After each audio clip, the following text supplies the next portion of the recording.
रितेश नाम का एक आदमी रहता था। वो अपने माता पिता के साथ रहता था। उसके पास व्यापार करने के पैसे तो थे, पर उसे पता नहीं चल रहा था कि कौन सा व्यापार शुरू करे। इसीलिए वो इस विषय में फैसला लेने के लिए अपने पिता के साथ चर्चा करता है। पिताजी, मुझे पता नहीं चल रहा है कि आपके दिए हुए पैसों से मैं कौन सा व्यापार शुरू करूं। अरे, उसमें क्या है, पकौड़ी का व्यापार शुरू करते हैं। पकौड़ी का व्यापार? हाँ बेटा, हमारे गांव में जलेबियों का, समोसे का, अचार का, पापड़ का ऐसे बहुत व्यापार है।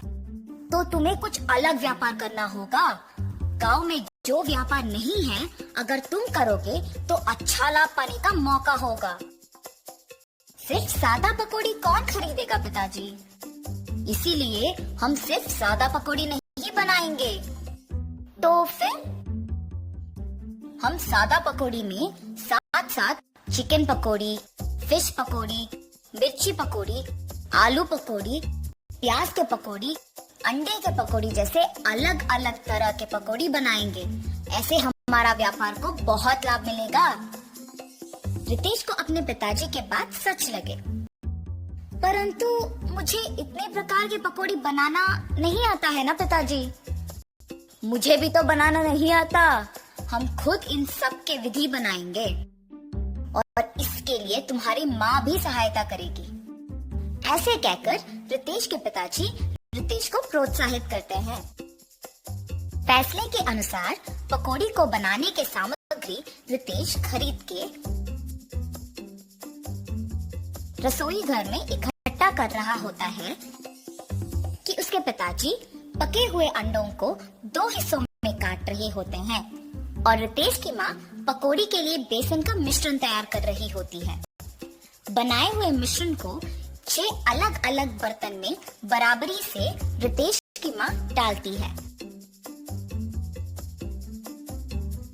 रितेश के पिताजी पहले बर्तन में कटे हुए अंडे, दूसरे बर्तन में कटे हुए प्याज, तीसरे बर्तन में कटे हुए मिर्ची, चौथे बर्तन में कटे हुए आलू, 5वें बर्तन में कटे हुए केले और छठी बर्तन में कटे हुए चिकन के पीसेस डालते हैं और फिर एक एक करके उन सारे अलग तरह के पकौड़ी को तेल में तलते हैं। रितेश जब पकौड़ी का स्वाद देखता है तो उसको बहुत स्वादिष्ट लगता है।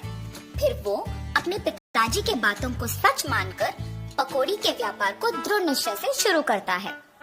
ऐसे शुरू हुआ था रितेश की जीत की कहानी। 15 साल बाद वही पकौड़ी का व्यापार रितेश को सिर्फ अमीर ही नहीं बल्कि बहुत घमंड और कठोर बना देता है। दूसरी ओर रितेश के पिताजी को बहुत दिनों से ठीक से दिखाई नहीं दे रहा था और सुनाई भी नहीं दे रहा था। इसीलिए वो रितेश को चिकित्सा करवाने के लिए पूछने की प्रयत्न करते हैं, पर रितेश कभी उनको समय ही नहीं देता था। इसीलिए रितेश के पिताजी खुद अस्पताल जाने का निश्चय करते हैं, पर उनके पास पैसे ना होने के कारण रितेश की दुकान को निकल पड़ते हैं।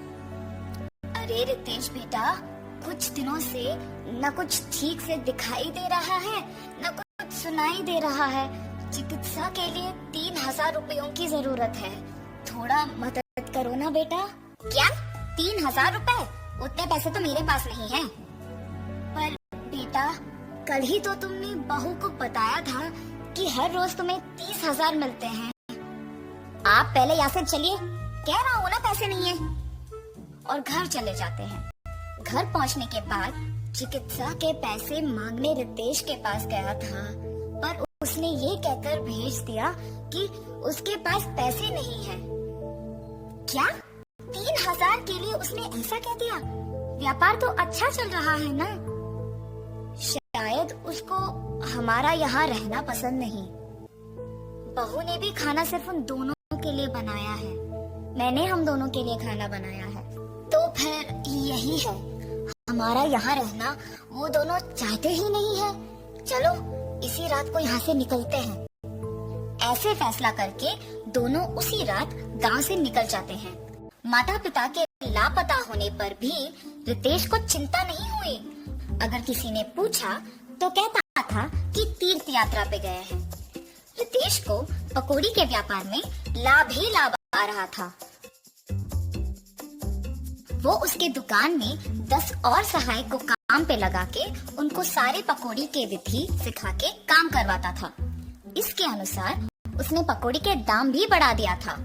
मिर्ची पकौड़े 5 रुपए के 10 पीस, प्याज के पकोड़े 8 रुपए के 10 पीस, आलू के पकोड़े 10 रुपए के 10 पीस, अंडे के पकोड़े 15 रुपए के 10 पीस, चिकन के पकोड़े 20 रुपए के 10 पीस और मछली के पकोड़े 25 रुपए के 10 पीस। पकौड़ी का स्वादिष्ट होने पर लोग भी बहुत आते थे, जिसकी वजह से रितेश का दुकान हमेशा भीड़ से भरा और व्यस्त रहता था और दुकान का लाभ भी दुगना हो गया था। रितेश ऐसे ही उसकी संपत्ति बढ़ाने में दिन भर व्यस्त रहता था और उसकी पत्नी भी अपनी समय अपनी सहेलियों के साथ बिताने में और पैसे खर्च करने में व्यस्त रहती थी और उनके बच्चों के साथ भी ज्यादा वक्त नहीं बिताती थी। बच्चों के देखभाल के लिए एक ताई को रख के वो चली जाती थी। रितेश व्यापार और संपत्ति के मोह में पड़कर दोस्तों के साथ वक्त गुजारता था और उसकी पत्नी उसके सहेलियों के साथ वक्त गुजारती थी। इस वजह से उनके बच्चे बहुत लापरवाही से पले बड़े। रितेश अपने बच्चों को अनुशासन से नहीं बड़ा कर पाया और अपने बीवी को उसके शौक से दूर नहीं रख पाया। अब रितेश के साथ प्यार से 2 बातें करने के लिए भी कोई नहीं था। उस समय में उसको उसके माता पिता की बहुत याद आती है। मैं कितना मूर्ख हूँ, प्यार से देखभाल करने वाली माँ और जिस व्यापार को इतने जिम्मेदारी से देखभाल कर रहा हूँ उसका मार्गदर्शन करने वाले पिताजी को मैंने अनादर किया है। न जाने वो कहाँ हैं, क्या कर रहे होंगे।